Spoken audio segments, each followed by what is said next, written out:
A Sagrada Escritura, não sei se vocês já perceberam, é uma espécie de resumo de toda a história da salvação. O primeiro livro da Bíblia, não por acaso, chama-se Gênesis, porque descreve os inícios, a criação do mundo, a história da queda, do pecado original, os primeiros seres humanos, as primeiras descendências entre os homens, os primeiros patriarcas daquele que depois se tornaria o povo de Israel. E a Bíblia se conclui com o livro do Apocalipse, ou Revelação de São João, que mostra como serão as coisas últimas, em particular o triunfo final de nosso Senhor Jesus Cristo, o castigo final dos maus, a glorificação final depois da ressurreição dos justos. E de certo modo, também o ano litúrgico segue esta mesma lógica. Embora o ano litúrgico não se proponha a contar toda a história da humanidade, mas o ano litúrgico começa com o tempo do Advento, com a expectativa dos profetas pelo Salvador, depois o nascimento de Cristo, o Natal, em seguida vem o ciclo, o tempo da Páscoa, a Quaresma, a preparação para a Páscoa, a redenção, e o ano litúrgico se encerra com o triunfo final de Cristo. No próximo domingo nós vamos celebrar a solenidade de Nosso Senhor Jesus Cristo, Rei do Universo, e por conta dessa proximidade com o fim do ano litúrgico, aqui um parênteses, para quem ainda não se deu conta, o ano litúrgico não termina no dia 31 de dezembro, mas ele termina no último domingo antes do Advento, né? O Advento, o domingo do Advento, abre um novo ano litúrgico. Então, nesses dias, a liturgia da Igreja passa a falar especialmente do final dos tempos, ou como nós preferimos dizer, a segunda vinda de Cristo, ou a parousia, o dia do Senhor. Já no Antigo Testamento, esse dia foi de algum modo prefigurado. Nós ouvimos na leitura da profecia de Malaquias, que é o último livro do Antigo Testamento, e diz o seguinte: eis que virá o dia, abrasador como a fornalha, em que todos os soberbos e ímpios serão como a palha. Esse dia vindouro haverá de queimá-los, diz o Senhor dos Exércitos. O livro de Joel, por exemplo, também fala bastante do dia do Senhor, esse dia terrível em certo sentido, porque Deus vai julgar os ímpios, Deus vai não apenas revelar a maldade dos ímpios, mas vai lhes dar o castigo final, definitivo, mas também um dia de salvação, porque nesse mesmo dia Deus vai dar a salvação definitiva para os justos, vai dar a libertação final e a glorificação final dos seus justos. E o Novo Testamento é repleto de afirmações sobre a segunda vinda de Cristo, e inclusive o Novo Testamento nos mostra alguns sinais que indicarão a proximidade da segunda vinda de Jesus. No evangelho que nós ouvimos hoje, Jesus faz uma relação de algum deles. Então diz: um povo se levantará contra outro povo, um país atacará outro país, haverá grandes terremotos, fomes, pestes em muitos lugares, acontecerão coisas pavorosas, grandes sinais serão vistos no céu, a igreja vai ser perseguida, vós sereis presos, perseguidos, entregues às sinagogas, postos na prisão, sereis levados diante de reis e governadores por causa do meu nome. Esses sinais, evidentemente, se repetem ao longo de toda a história da salvação. Inclusive, a visão bíblica da história da salvação é de que certos acontecimentos da história, eles representam, no ponto de vista simbólico, outros acontecimentos mais importantes que virão no futuro. Então, ao longo da história, sempre houve, sempre haverá guerras, pestes, perseguições aos filhos de Deus, mas essas guerras, pestes, perseguições, tribulações, sinais cósmicos se intensificarão como que se afunilando até o momento em que isso vai se tornar praticamente insuportável. O Evangelho diz numa outra passagem que os tempos que precederão a volta do Senhor serão tais que, se Deus não os abreviasse, ninguém se salvaria. Mas em vista dos eleitos, Deus vai abreviar esses tempos para que um resto se salve. E nós poderíamos ainda acrescentar os sinais que Jesus menciona hoje no Evangelho, outros sinais que o Novo Testamento nos apresenta, por exemplo, nas cartas de São Paulo. São Paulo diz que nos tempos finais vai haver uma grande apostasia, isso é, pessoas, nações, povos que antes acreditavam no Senhor vão abandonar a fé. A maldade vai se espalhar de uma maneira bestial no mundo, de tal modo que haverá gerações inteiras e que São Paulo descreve como egoístas, impuros, vingativos, ressentidos, rebeldes, arredios aos pais, desobedientes, e por aí vai, de tal modo que a humanidade vai voltar quase àquele estado em que se encontrava, por exemplo, antes do dilúvio. São Paulo fala ainda da vinda de algo misterioso, que é o anticristo, que é mencionado também em outros textos, como na primeira carta de João. O anticristo que ora é interpretado pela tradição da igreja como uma espécie de sistema que vai envolver o mundo e que vai levar as pessoas não a adorarem a Deus, mas a adorarem o próprio homem e, por fim, o próprio diabo. Ora, o anticristo é interpretado como realmente um ser pessoal, alguém, o filho da iniquidade, que vai nascer, que vai iludir a muitos e como que se sobrepujar ao lugar de nosso Senhor Jesus Cristo e que levará muitos à perdição.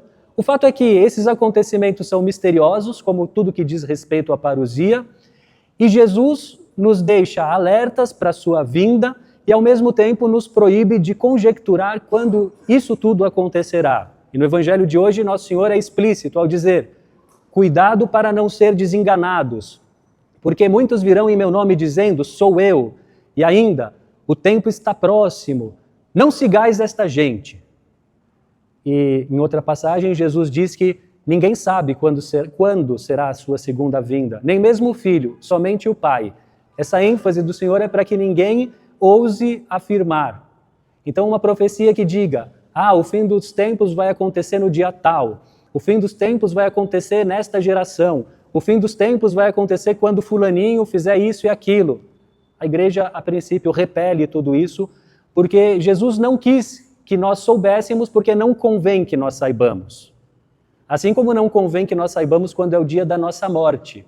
Nós precisamos estar atentos, alertas, vivendo cada dia na graça de Deus, estando sempre com a nossa alma em estado de graça, prontos para que, quando o Senhor nos chamar, se Ele nos chamar agora, nós possamos nos aproximar dEle com o coração confiante, com o coração entregue, com a caridade, com boas obras.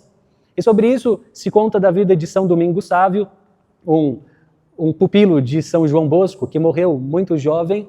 E São Domingos Sávio, uma vez, enquanto brincava com os amigos, começou uma conversa do tipo, o que você faria se você fosse morrer hoje? Ou o que você faria se o mundo acabasse hoje? Enquanto algumas crianças diziam assim, eu ia correndo me confessar, porque faz tempo que eu não me confesso. Outro diria, eu ia para a igreja rezar. Eu ia fazer isso, fazer aquilo. São Domingos Sávio disse, eu continuaria brincando aqui, porque afinal eu estou preparado. Já fiz tudo o que eu tinha que fazer, a minha alma está esperando Deus. E assim, enquanto nós comemos, bebemos, nos divertimos, trabalhamos, rezamos, sempre em tudo esperar a vinda do Senhor. Essa deve ser a atitude dos cristãos. Mas Jesus conclui o Evangelho de hoje, depois de prever essa grande tribulação dos tempos finais, com uma exortação sobre a qual eu gostaria de meditar brevemente.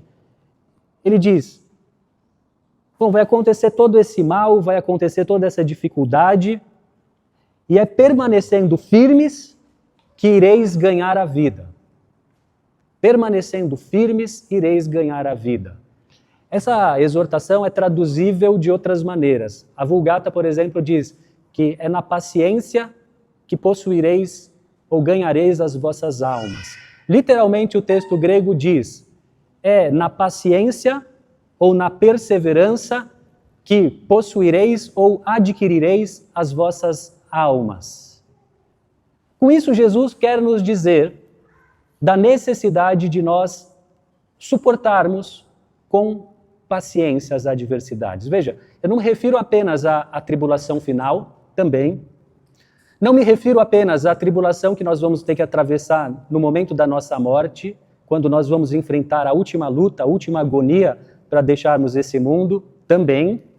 Mas eu me refiro, do modo especial, a todos os pesos, as cruzes, em outras palavras, que nós devemos suportar ao longo da nossa vida. A expressão grega, que significa pela paciência ou pela perseverança, ente hipomone, significa literalmente estar debaixo de algo, suportando algo, segurando algo que nos pesa. E a verdade é que Jesus nos manda viver sob um certo jugo, o jugo da cruz. Nós temos nessa igreja a imagem do Senhor Bom Jesus dos Passos, que retrata os passos do Senhor em direção ao Calvário, sob o peso da cruz. A cruz sobre os seus ombros.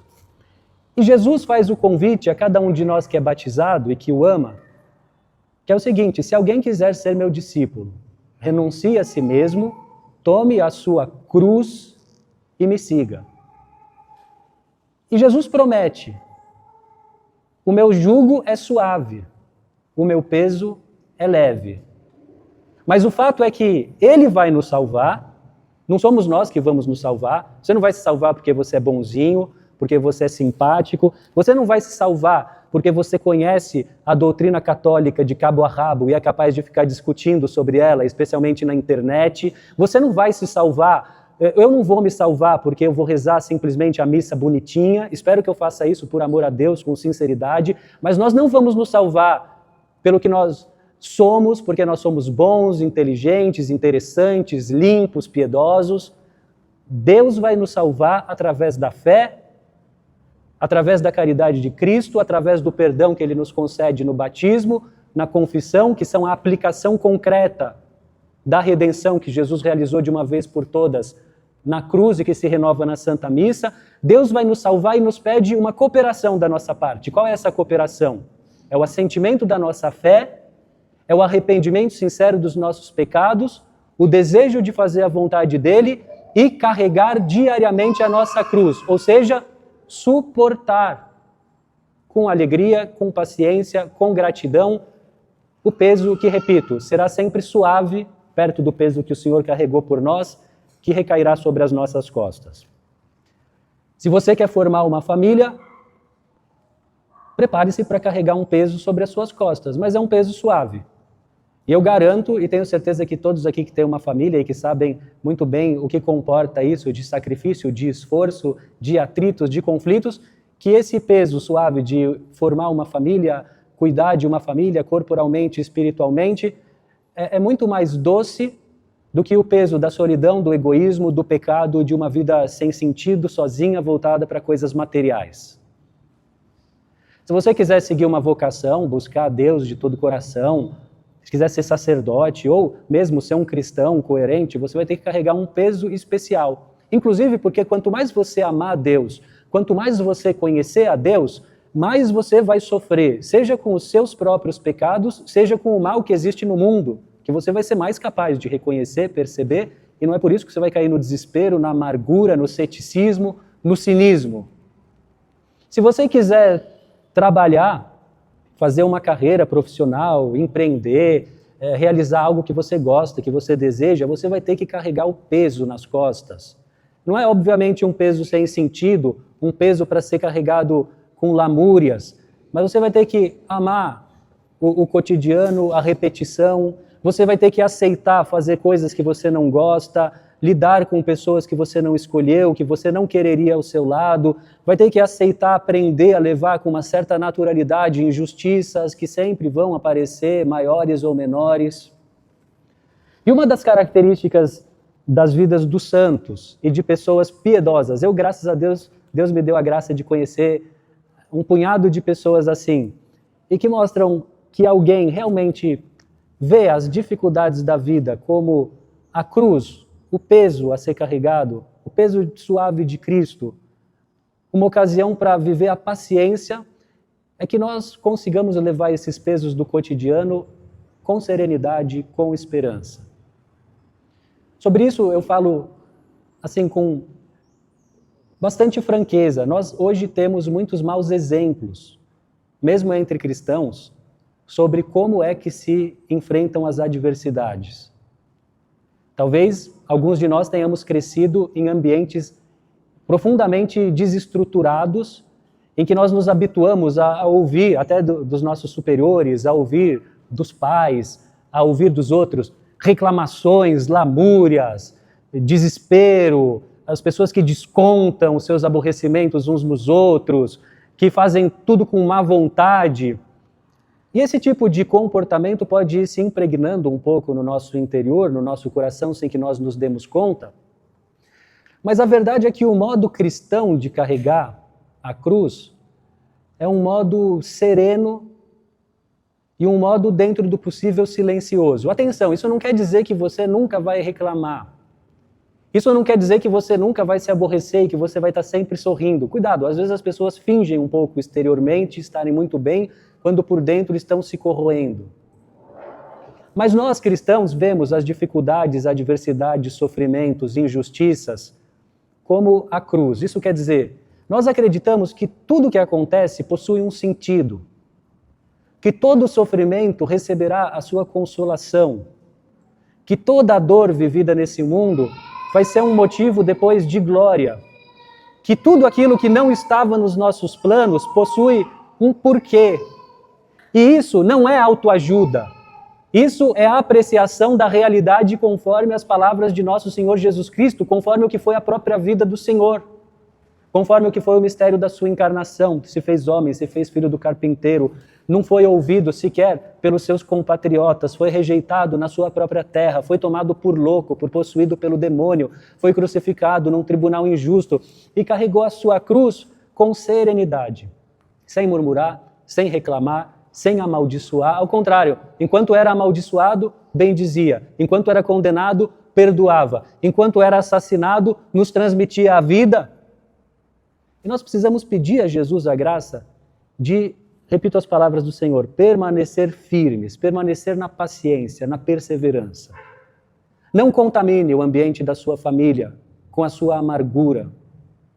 Não intoxique o ar do seu trabalho com murmuração, com reclamação, com pessimismo. Não faça apodrecer a consciência dos outros que você encontra, por exemplo, na igreja, trazendo sempre lamúria, reclamação, maledicência. E o Senhor, se nós pedimos humildemente ajuda, Ele nos estende a mão. E a verdade é que, ao contrário do que poderia parecer, quando nós carregamos a cruz com silêncio, agradecendo a Deus, sem querer mostrar para os outros que nós estamos aborrecidos e sofrendo, a nossa cruz fica mais leve. As pessoas têm aquela falsa impressão de que reclamar, resmungar, falar mal, culpar os outros é algo que vai facilitar a levar o peso, quando na verdade é justamente o contrário. E sobre isso pode nos ajudar, e com isso eu encerro, olhar para nossa mãe, a Santíssima Virgem Maria. Nossa Senhora, dentre muitas coisas únicas na sua vida, além da sua santidade única, do seu amor único a Deus e, portanto, a sua paciência única para fazer a vontade de Deus, suportar as tribulações, Nossa Senhora soube, quando Jesus ainda era um bebê, que ela iria sofrer muito por causa dele. Quando o velho Simeão disse no templo, uma espada vai atravessar a tua alma. E Nossa Senhora passou os 33 anos da vida de Cristo com essas palavras guardadas no seu coração e carregando esse peso. Não é por isso que Nossa Senhora foi alguém tensa, rígida, desesperada, amargurada, aflita, angustiada, triste. Vamos pedir por sua intercessão que nós saibamos também com naturalidade carregar o que nos custa, o que nos pesa, sejam questões físicas ou espirituais, e transformar esse aborrecimento, esse peso, no bom odor de Cristo, em amor pelos outros, em entrega pelos outros, e que nós, permanecendo firmes, pacientes, perseverantes, pela misericórdia de Deus, sejamos salvos. Em nome do Pai, do Filho e do Espírito Santo. Amém.